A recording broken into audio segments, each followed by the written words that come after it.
Hello everyone, welcome to Marlin Chess Kids. Today I show the game played by Michael and Rene, and this beautiful game complete in just 20 moves. And let's see how the game play.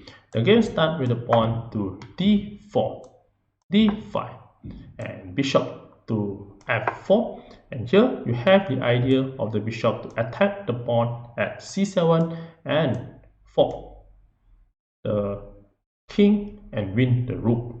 So in this to happen, you can just bring your knight to c3, then to b5 and protect the bishop at c7. So after this move, the knight goes to f6, then e3 was played, and this allowed the bishop to be active and to come out in the game. After this, e6 was played, and now the knight to d2. Then the black continue to play c5, continue to capture the pawn and also minimize the pressure from the white. So the white going to play c3 to capture if the black capture back the pawn. After this move, bishop e7 and preparing to short castle and bring the king to a safe position.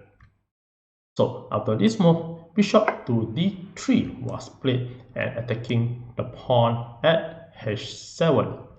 And here, the black continued to play a short castling. After this, the knight g to f3 continue to develop the knight. And now the black continue to develop the knight to c6. Then the knight go to the center of the square to have more activity on the board. And with this, the rook just goes to e8. And then the queen goes to f3. And this, the white keep on moving the pieces onto the board. Then bishop to d7. And after this move, the queen to h3, preparing to attack the pawn at h7 and win the game.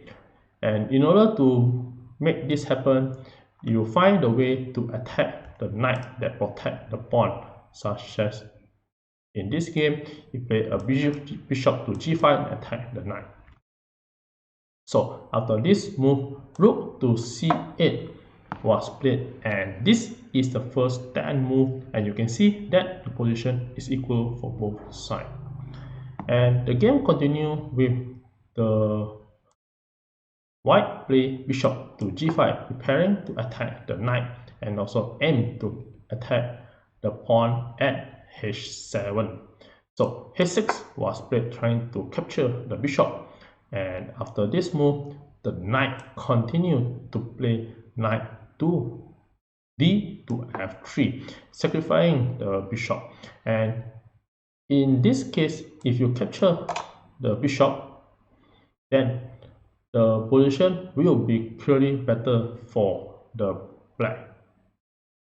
For the white will be more clearly better, because you have the knight sacrifice, attack the queen and attack the pawn. And after this move, if you use the king to capture it back, then the knight can just go capture the pawn and check the king. And also this bishop is controlling all the square. And if the king move to f8, then the bishop will just continue to go to g6 and control the square. And the next will be queen to h8 and checkmate the king. So the knight just block it. Then in this move, the knight will just continue to capture and check the king. And if the king go to g8, then the queen will just goes to h5, controlling the square and also able to check the king. So if the knight just go to e5 to prevent the bishop check, then the pawn will just capture, and a series of attacks, you're going to win the game in the next 3 moves. For example, if the rook come out, the knight will just go to f6, open check. And here, after rook capture, the queen will just go to h7 check, and now the king go inside. Then you have a queen to h8 checkmate. So back to the position. And at this position, if you move something like a6, then the simple checkmate, you just bring your queen go down to check, and if the blocked by the knight, then the knight you just go to h7 and it will be a checkmate. And back to this position, and if you capture and if the black do not capture back the knight, let's say if you move the queen away, let's say you move the queen away to c3, then the queen will just continue to check the king. And at this position, after king capture, then you bring another knight to g5 and checkmate the king at this position.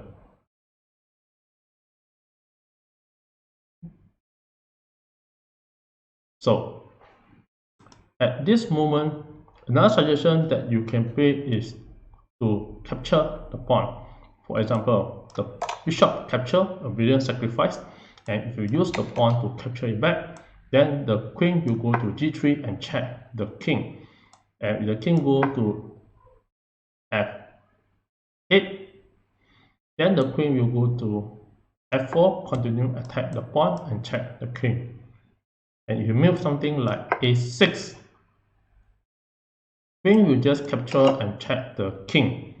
And if the king move up, the knight will just continue to go to g4, attack the knight as well. If you move something like a5, the knight will just capture and check the king. And if the bishop defends and capture it back, then bishop will just go to h7 and check the king, and here you have a diagonal check.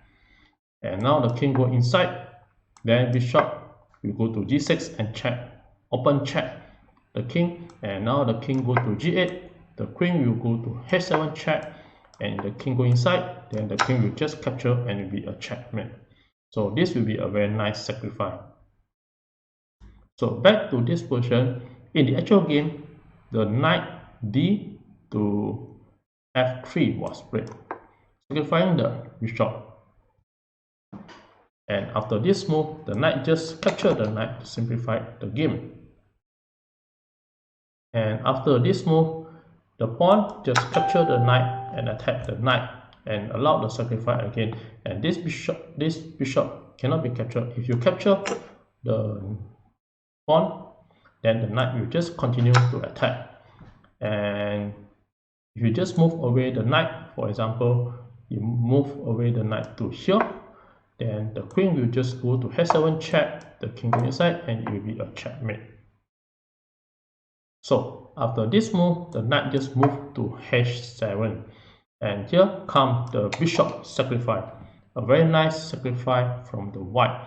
And with this move, the pawn capturing back again, and then the queen continue to capture. So bishop sacrifice for the two pawn, and now the knight just go up to prevent being captured by the bishop and the queen. And after this move, h4 was played trying to attack the knight. And now here comes the white game with attack, and this rook will become active after the pawn captures the knight.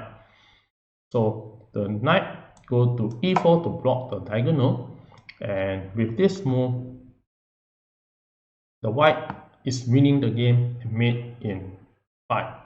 I give a couple of seconds to figure out how the white continue to play and mate in 5. Well, congratulations for those who found the answer. And for those who like to enjoy the show, here are the moves that the white play and mate in 5. And in this game, after this move, the white just capture the knight. But in order to mate in 5, the better way is to move the knight to g5. And after this move, if your knight capture, then the pawn will just capture, and here you allow the bishop, the queen, and also checkmate the king. So you have many ways to checkmate the king.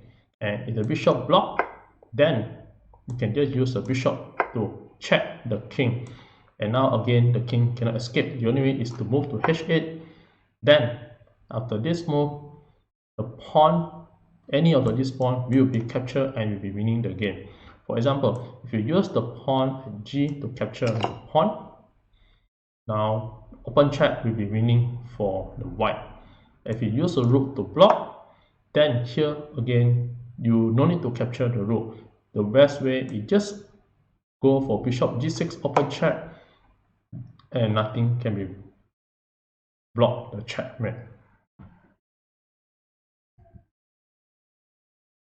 So back to this bishop. After the bishop capture, the black play pawn takes the bishop, and now the knight come to the board, knight to g5, and preparing to go for a checkmate. And after this move, bishop take the knight, and after capture, the pawn capture. And after this move, the black play f5, then the queen go to g6 and check the king. And in this move, after move 20, the black resign again.